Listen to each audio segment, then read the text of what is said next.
The rise and fall of Islamic Renaissance. It is a question that has long irked me and many others. Why did the Muslim world, which sowed the first seeds of science in modern human history, now stands last in human progress and advancements? How once a most educated and advanced nation reached to a point now where we are not even able to compete with our own ancestors, literally. The Islamic world was once the center of intellect, art and education.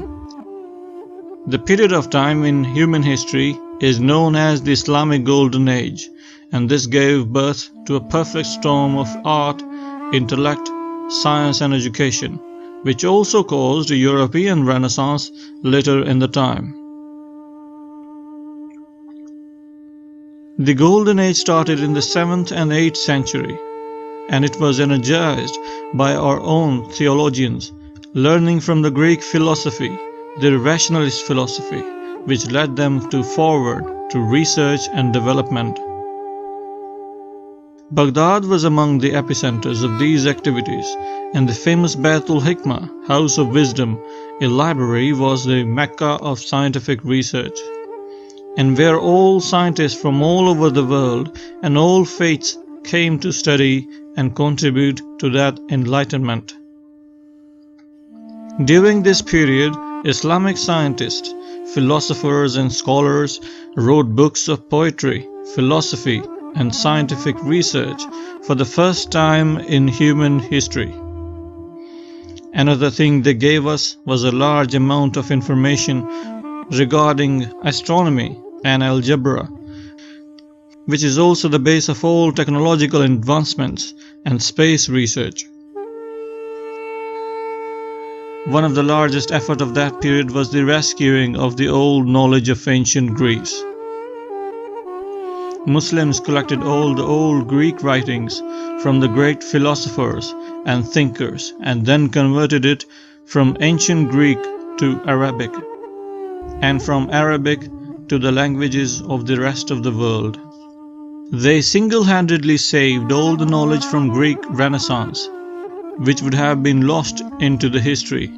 Socrates, Plato, Aristotle, and so on. Muslims of 8th century Baghdad were more educated than Baghdad of today. More research work was done in 9th century House of Wisdom Academy than any university of today's Muslim world.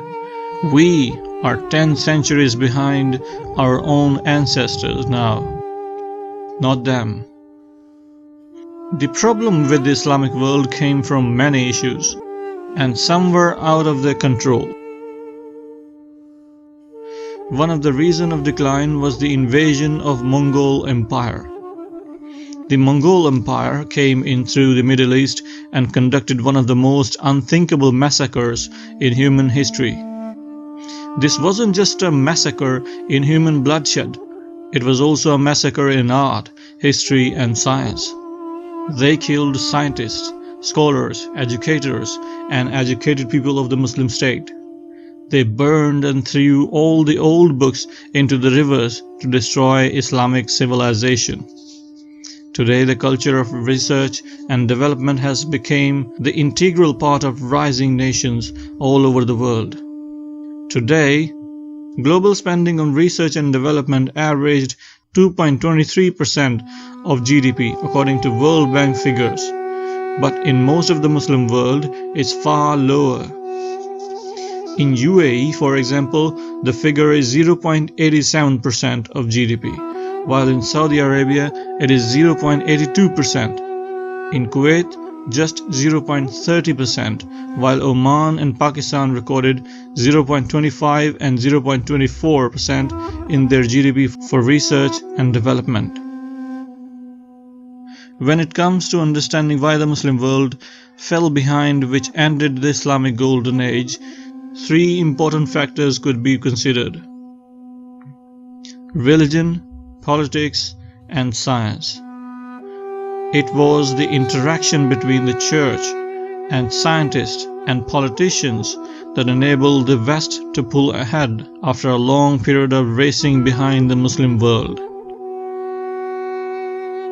Ibn Khaldun, an Arab intellectual born in Tunis in 1332, influenced Adam Smith, the Scottish author of The Wealth of Nations. The objective right now must be to reignite the fire of science and education in Muslim world. While Muslim suicide bombers and attackers today are killing their own Muslim sisters and brothers that we call Ummah, the very moment International Space Station is floating above us silently in space. Consider that for a moment. As we are slaughtering and looting our own Muslim brothers, right above us, orbiting through space, is the most sophisticated expression of mankind's ability to transcend ignorance and fear with hope and reason. 25 nations from around the world have come together to build the space station. They include old enemies who fought with each other for centuries over God and gold. Small countries and large ones, none belongs to Muslim world. While Europe stumbled through the dark ages, Islamic scholars made dramatic advances in every field of science, including mathematics, optics, and experimental physics. Modern world was built on the scientific breakthroughs of Islam. From the 8th century mathematicians such as Muhammad ibn Musa al-Khwarizmi, who helped develop algebra, that direct line of progress ends with the space station itself. But it no longer today is associated with Islam. The Islamic world is in relative decline, or more precisely, majority of Muslim countries are not developing as rapidly as the rest of the world, and in some cases, like Syria and other war-torn countries, they are even regressing. This is the golden age of the world history. Progress and inventions of last 100 years have changed the face of the earth. It has changed the lifestyle of most of the people of the world. Our progress from light bulb to laptop and sending space missions to Mars and far beyond has changed how we think and spend our days. Smartphones has changed the daily habits of all people, regardless of their profession. Share of Muslim world in those inventions of 100 years is not visible. Having one of the largest empires of first millennium, their rule over Spain spanned nearly 8 centuries, during which they transformed the land into one of the most advanced places on earth, with public gardens, fountains, baths, libraries, street lighting, and hospitals. They made Spain the jewel of Europe, something it never was before and never became again. As Europeans learned about Greek science and philosophy from Islamic scholars, Baghdad, not Paris or London, was the center of learning. The failure of Muslims is not due to Muslim faith. Many modern mullahs may be the cause of extremism and enmity of science and reason, but there is no essential reason why Islam would be unable to coexist with science. If that was a reason, then Islamic scholars would not have been in the forefront of science and philosophy in the Middle Ages. Perhaps the decline of Muslim civilization was partly due to its early success. Muslim rulers started widening the gap between their royal families and common population. Only chosen ones had the privileges and blessings, while common people started their journeys downwards. Poverty increased, so education and progress went downhill.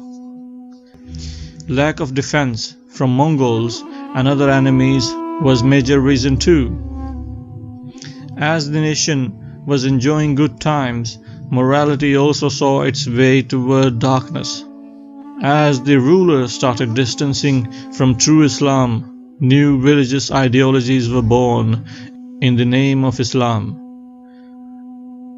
Religious fundamentalism was used by mullahs to take over and impose their own ideology on people.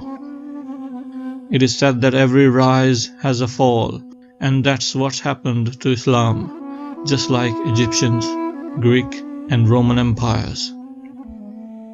Some claim that every fall has also a rise to come. Once you hit the ground, you have nowhere to go except rise again. Islam too can rise, but for that they have to work very hard to achieve it. Muslim Ummah has to unite itself to learn and work side by side with non-Muslims. We need tolerance and love between fellow human beings to make this world peaceful land of God.